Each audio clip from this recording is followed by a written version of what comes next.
Hai guys, balik lagi bersama Mimin di Silver Gloss. Melanjutkan cerita sebelumnya, di mana Kinyu berhasil mengalahkan salah satu dewa kaisar yaitu Xiahua, dan para sekutunya pun melakukan hal yang sama. Namun, sebagian besar saat dalam bahaya langsung melarikan diri ke dunia Atlas. Sekarang tinggal dua komandan tertinggi dari para dewa. Apakah mereka akan berakhir sama seperti kaisar yang sudah Kinyu kalahkan? Yuk simak cerita dari Stellar Temple Mason Season 5 versi novelnya.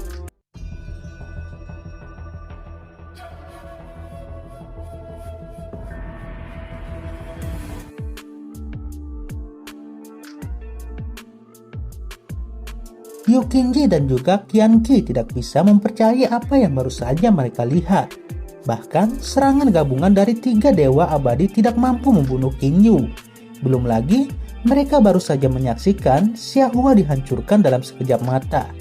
Dan menyaksikan Kinyu sekarang melesat ke arahnya. Yukinji yang melihat semua itu mengambil inisiatif untuk melepas serangan yang luar biasa dengan pedangnya. Kinyu pun tidak bisa menghindar dari serangan itu.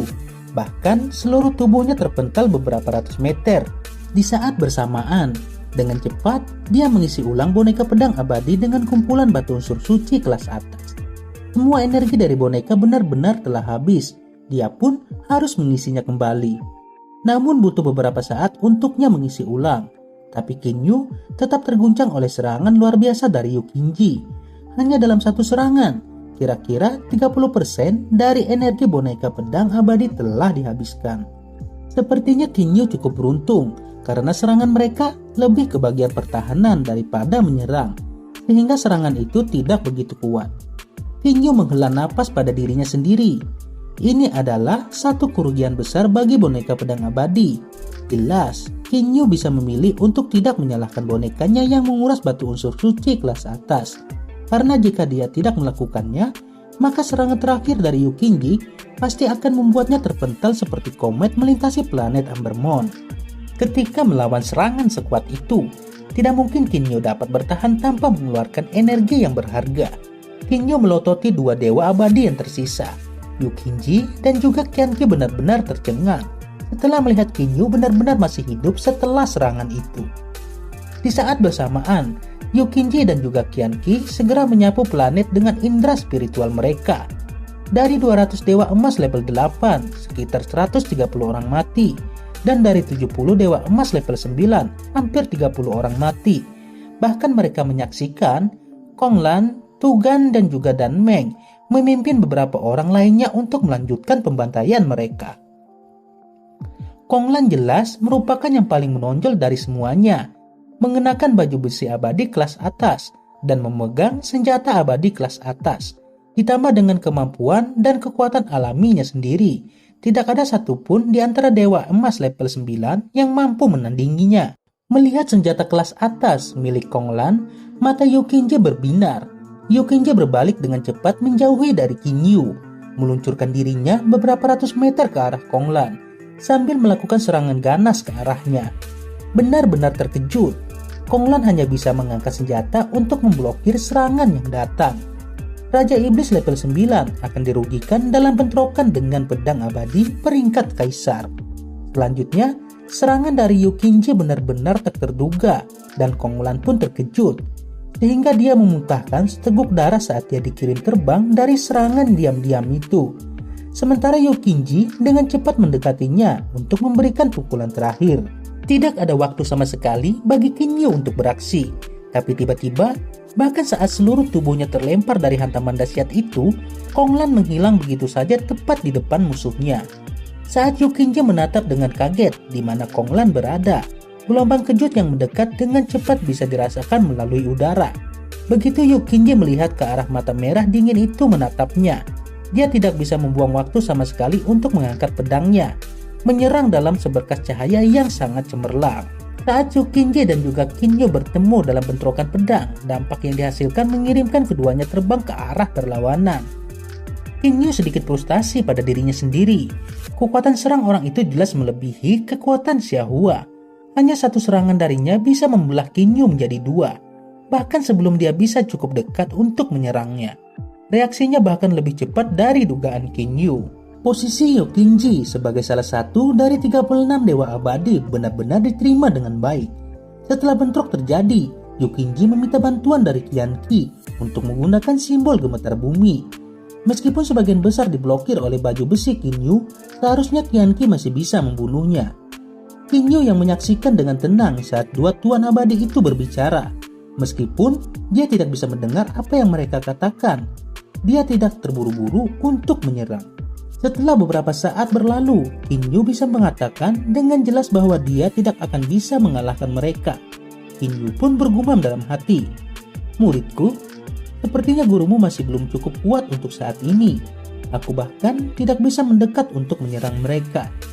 Kinyu mengarahkan pandangannya, melihat pembantaian yang telah terjadi di sekelilingnya. Saat ini, di antara Dewa Emas level 9, hanya 30 atau lebih yang terbunuh. Dia dengan cepat mengambil keputusan. Jika dia tidak bisa membunuh dua dewa abadi itu, maka dia harus mengganti target dengan membunuh lebih banyak dewa emas level 9.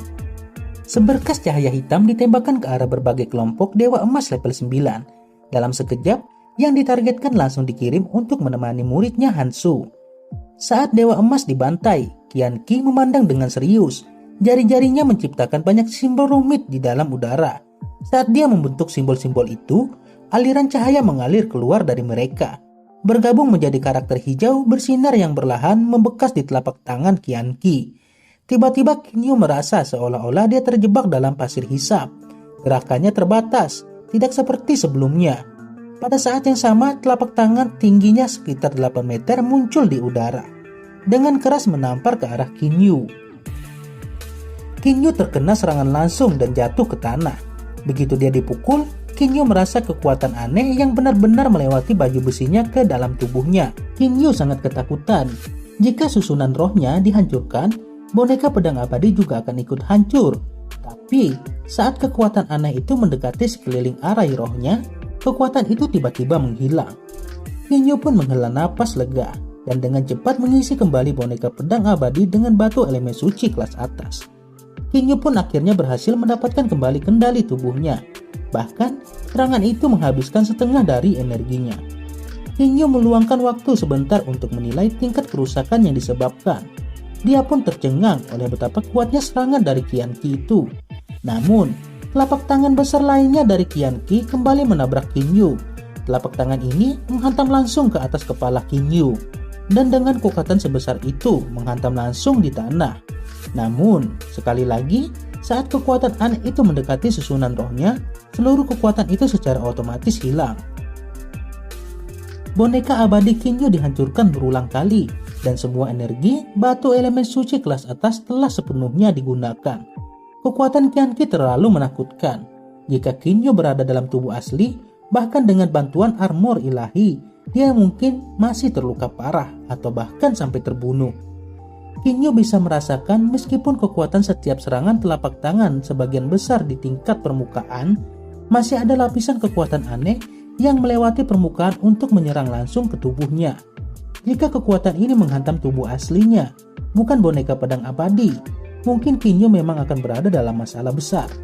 Namun, boneka pedang abadi tidak akan bisa dihancurkan. Tampaknya, bahkan roh batinnya juga tidak bisa dihancurkan.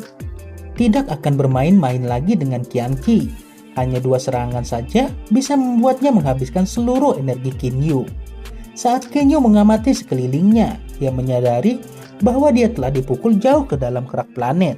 Dan dia juga menyadari jika para sekutunya telah kembali ke dunia Atlas. Hanya saja, dia masih belum tahu persis mengenai serangan ini. Kinyu tidak tahu mengapa musuh-musuh ini mengejarnya. Apakah mereka mencoba mencari tahu lebih banyak tentang identitasnya? Ataukah mereka hanya mencoba membalas dendam untuk kematian Yudian? Tepat saat dia memikirkan hal ini, Kinyu tiba-tiba menyadari bahwa Qianqi sedang melaju di terowongan yang diukir oleh boneka saat ia dipukul. Tanpa ragu-ragu, sejenak, Kinyu membuat keputusan dengan cepat, bergegas ke arah yang berlawanan.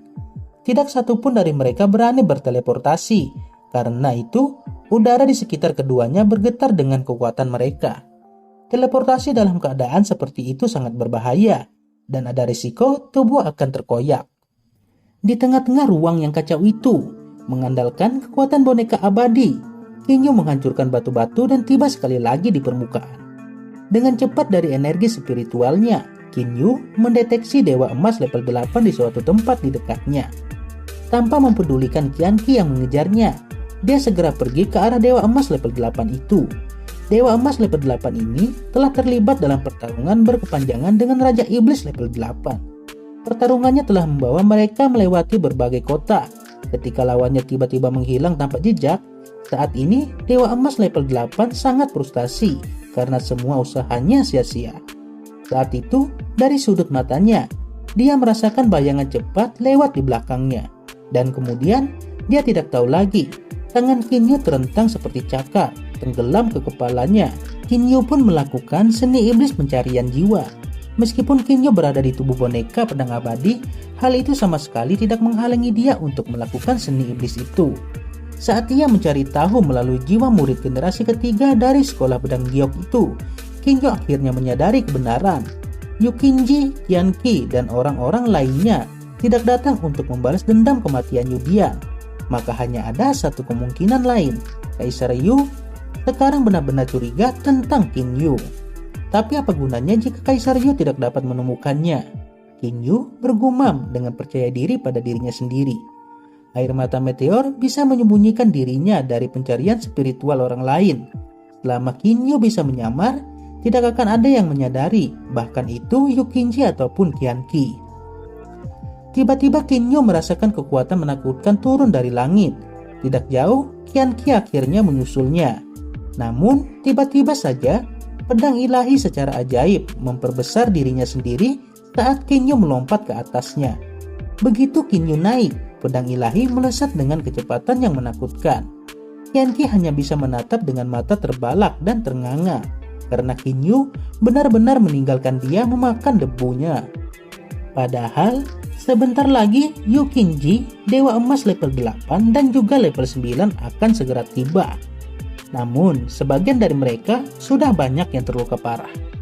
Setiba Yukinji di sana, dia pun bertanya kemana Kinyu pergi. Namun, dengan wajah suram, Qianqi menjawab jika dia berhasil meloloskan diri. Sepanjang seluruh pertempuran, Kinyu tidak menderita kerugian yang banyak. Mungkin hanya beberapa pasukan yang terbunuh ketika keabadian emas secara tak terduga menghancurkan diri mereka. Namun, sebagian besar di pihak Yukinji, begitu banyak yang terbunuh, termasuk Kaisar Abadi Xiahua. Di sisi lain, Kinyu juga meninggalkan medan perang dengan hadiah besar, yaitu Yuanying level 8 dan level 9. Bahkan, Yuanying dari Kaisar Abadi Xiahua juga ia dapat. Dan sekarang, Kinyu telah melarikan diri dari medan perang. Bagaimana mereka bisa menemukannya kali ini? Penasaran dengan kelanjutannya? Tunggu aja episode berikutnya. Bye-bye.